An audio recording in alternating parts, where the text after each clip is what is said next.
আমার কৌতূহল হচ্ছে মানে বিএনপি ডক্টর ইউনূসকে আসলে ওন করে কিনা, ডক্টর ইউনূসের আদর্শের সাথে বিএনপি একমত পোষণ করে কিনা। আওয়ামী লীগ কি এইটা মনে করে কিনা যে ডক্টর ইউনূস তার রাজনৈতিক প্রতিপক্ষ অর্থাৎ বিএনপির সাথে হাত মিলিয়েছে, সেই জন্য তার মানে এইটা মনে করে কিনা, বা আপনারা মনে করেন কিনা ডক্টর ইউনূস আপনাদের লোক? দেখেছি যে বিএনপি সবসময় 1-11 বা এই যে তত্ত্বাবধায়ক সরকার যেটাকে আমরা বলি, যে সরকারটা 2 বছরের বেশি সময় ধরে ক্ষমতা ছিল, তার অনেক সমালোচনা করে থাকে, এই ধরনের সরকারের সমালোচনা করে থাকে। কিন্তু বিএনপি আবার ডক্টর ইউনূসের পক্ষে খুব বেশি অবস্থান নেয়। আমরা কিন্তু জানি যে 1-11-এ যে সরকার প্রতিষ্ঠিত হয়েছিল সেই সরকারের সাথে ডক্টর ইউনূসের কাগজে কলমে কোনো সম্পর্ক না থাকলেও সেই সরকারটি করা হয়েছিল ডক্টর ইউনূসকে মাথায় রেখে বা সামনে রেখে, এবং পরবর্তীকালে ডক্টর ইউনূস রাজনীতির যে ঘোষণা দিয়েছিলেন, প্রশ্নটা আমার একটু বড় হয়ে যাচ্ছে, সেখানে কিন্তু তিনি আসলে একদম যেটাকে বলে হচ্ছে একদম সুস্পষ্ট শব্দে আওয়ামী লীগ এবং বিএনপির রাজনীতির বিপক্ষে তার অবস্থান তিনি ঘোষণা করেছিলেন। আওয়ামী লীগ ডক্টর ইউনূসের পক্ষে অবস্থান নিলেও বিএনপি কেন ডক্টর ইউনূসের পক্ষে থাকে, বা বর্তমানে ডক্টর ইউনূসকে সামনে রেখে আপনারা একটা জাতীয় সরকারের দিকে এগিয়ে যাচ্ছেন কিনা, সেই বিষয়টা যদি আমাকে একটু বলতেন জনাব হারুন রশিদ। জি, ধন্যবাদ খালেদ ভাই, এবং ডয়েচ ভেলের সকল দর্শক শ্রোতাকে জানাচ্ছি শুভেচ্ছা। ডক্টর ইউনূস বাংলাদেশের একজন কৃতি সন্তান এবং একমাত্র বাংলাদেশের নোবেল বিজয়ী একজন ব্যক্তি। সুতরাং নিঃসন্দেহে ডক্টর ইউনূসকে তো আমরা সম্মান করি, আমরা মর্যাদা দিতে চাই, এবং তাকে যেভাবে আজকে বিভিন্ন মামলা মোকদ্দমা দিয়ে হয়রানি করা হচ্ছে, এটা বাংলাদেশে যে আইনের শাসনের অনুপস্থিতি এইটি প্রমাণ করে। ডক্টর ইউনূস আপনার তত্ত্বাবধায়ক সরকারের সময় তাকে কে সরকার বানাতে চায়, কে সরকার করতে চায়, এই বিষয়গুলো কিন্তু আমাদের বোধগম্য নয়, বা এগুলো নিয়ে আমরা কোনো চিন্তা ভাবনা করি না।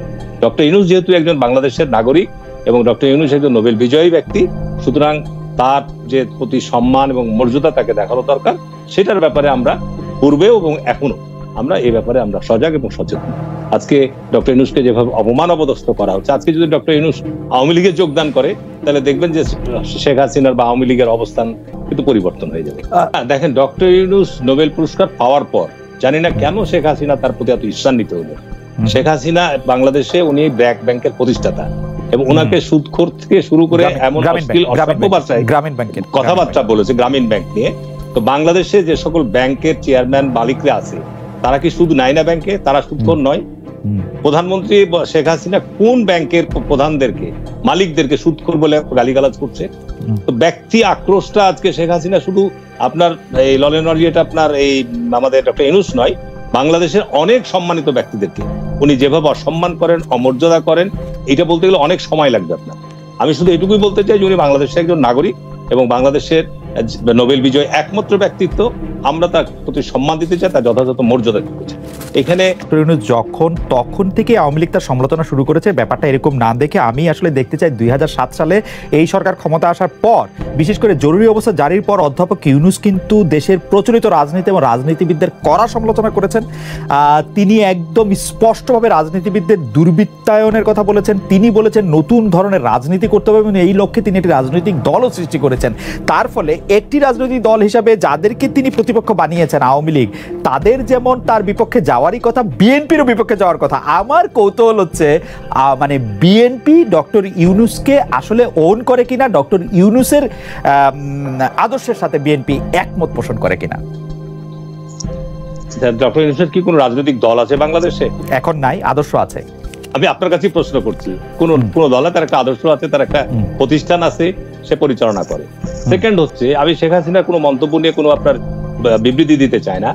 শেখ হাসিনা বঙ্গবন্ধুর হত্যাকারীকে নিয়ে যেভাবে জিয়াউর রহমানকে দোষারোপ করে, অথচ আপনার যারা বঙ্গবন্ধুর প্রকৃত হত্যাকারী, ওই সময় যারা আপনার রাষ্ট্রীয় ক্ষমতায় অধিষ্ঠিত ছিল, যারা হত্যাকাণ্ডের ক্ষেত্র তৈরি করেছে, তাদেরকে কিন্তু উনি নিয়ে জোট সরকার গঠন করে উনি একত্রিত হয়ে থাকছেন, তাদের ব্যাপারে তাদের কোনো মন্তব্য নাই। সুতরাং আওয়ামী লীগের রাজনীতির যে ডাবল স্ট্যান্ডার্ড, তারা কখন কি বলে, এটা বিভ্রান্ত রাজনৈতিক দল।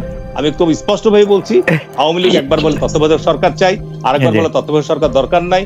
এই যে এই কথাগুলো আপনি দেখবেন আওয়ামী লীগের রাজনীতির মধ্যে যে বৈপরীত্য, এটা শুধু সরকার ব্যবস্থাপনার মধ্যে নয়, বাংলাদেশ স্বাধীন হওয়ার পর থেকে বাংলাদেশে আপনার সর্বদাই, আমি একটু শেষ করে দিই, আওয়ামী লীগ আপনার 71-এর পর, স্বাধীনতার পর আওয়ামী লীগের যে মূল লক্ষ্য, একদলীয় শাসন বা কর্তৃত্ববাদী শাসন কায়েম করা, সেখান থেকে আওয়ামী লীগ কিন্তু বেরিয়ে আসতে পারেনি। আর বিএনপির যে মূল লক্ষ্য, আজকে বিএনপি 45 বছর পূর্ণ করে 46 বছর আমরা প্রতিষ্ঠা পালন করলাম, আমাদের মূল লক্ষ্য যে আমরা একটা বহুদলীয় গণতান্ত্রিক ব্যবস্থা আমরা বাংলাদেশে সৃষ্টি করতে চাই, কায়েম করতে চাই।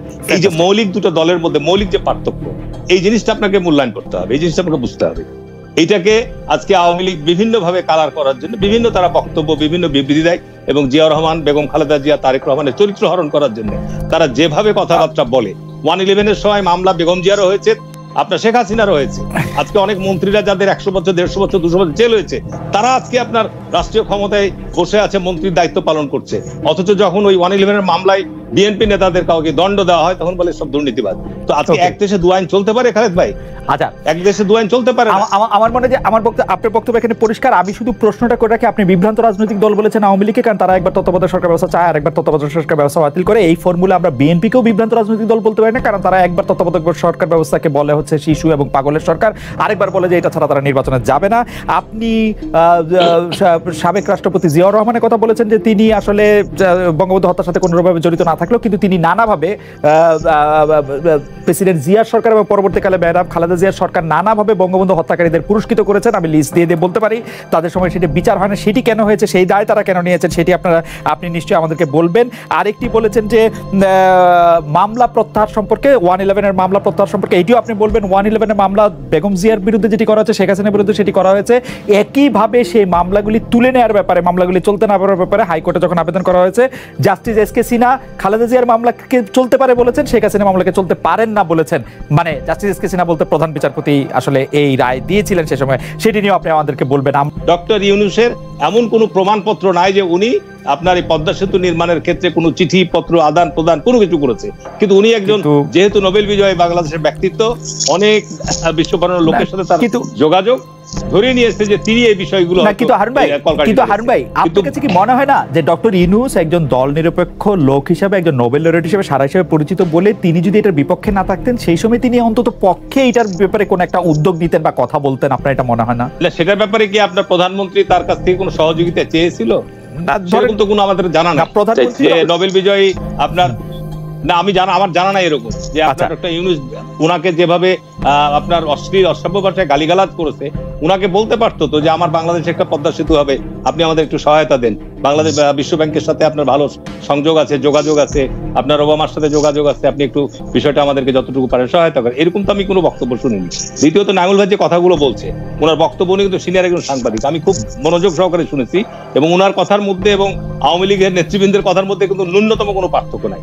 আমাকে যে প্রশ্নগুলো আপনি করেছিলেন, দেখেন বাংলাদেশে 75-এর 15 আগস্ট যে পট পরিবর্তন হয়েছে, এবং তার পট পরিবর্তনের পর ক্ষমতায় কারা এসছে, আপনার ইন্ডিমিনিটি অধ্যাদেশ কারা জারি করেছে, তৎকালীন সময় কারা প্রেসিডেন্ট ছিল, কারা মন্ত্রী পরিষদের সদস্য ছিল, বর্তমান প্রধানমন্ত্রী জোটের শরিক কারা, এই বিষয়গুলো বিবেচনা নিতে হবে।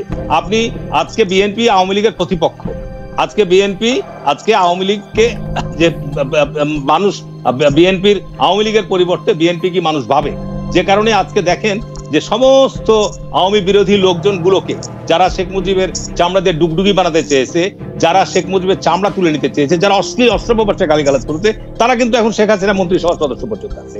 সুতরাং আজকে বেগম খালেদা জিয়া বা তারেক রহমান বা জিয়া পরিবারকে যেভাবে আপনার আওয়ামী লীগের নেতারা অশ্লীল অশ্রব্য ভাষায় কথা বলেন, মামলা শাস্তি দিয়ে যেভাবে কথা বলেন, আজকে সরকারের পতন হোক, 111-এ যে মামলাগুলো স্থগিত আছে সেগুলো যদি চালু হয়, দেখবেন কি অবস্থা হয়। আজকে বাংলাদেশে আমি নাইমুল ভাইকে 15 বছর থেকে, উনি তো সিনিয়র সাংবাদিক, উনার এই সময় তো উনি গায়েবী মামলা শিকার হন নাই। উনি যেটা বললেন যে আজকে রাজনৈতিকভাবে ডক্টর ইউনূসকে বলছেন, জি আমি ডক্টর ইউনূসকে আপনি বলছেন যে ডক্টর ইউনূসকে রাজনৈতিকভাবে হয়রানি করা হচ্ছে, আমি 100 বার বলবো যে অবশ্যই রাজনৈতিকভাবে হয়রানি করা হচ্ছে, এটা সম্পূর্ণ রাজনৈতিক উদ্দেশ্য প্রণীত। এটা আপনি যে আপনার মোবাইলের যার মধ্যে এসছে 93% মানুষ বলছে, বাস্তব সত্য। তার কারণ সরকার তো আরো তো বাংলাদেশের লোক আছে, তাদের বিরুদ্ধে তো এরকম করতে হতো। বাংলাদেশে একটা জায়গায় ঘটনা ঘটে, বাংলাদেশের সমস্ত জেলায় মামলা হয়, এটা কি নতুন আপনার এই সরকারের আমলে?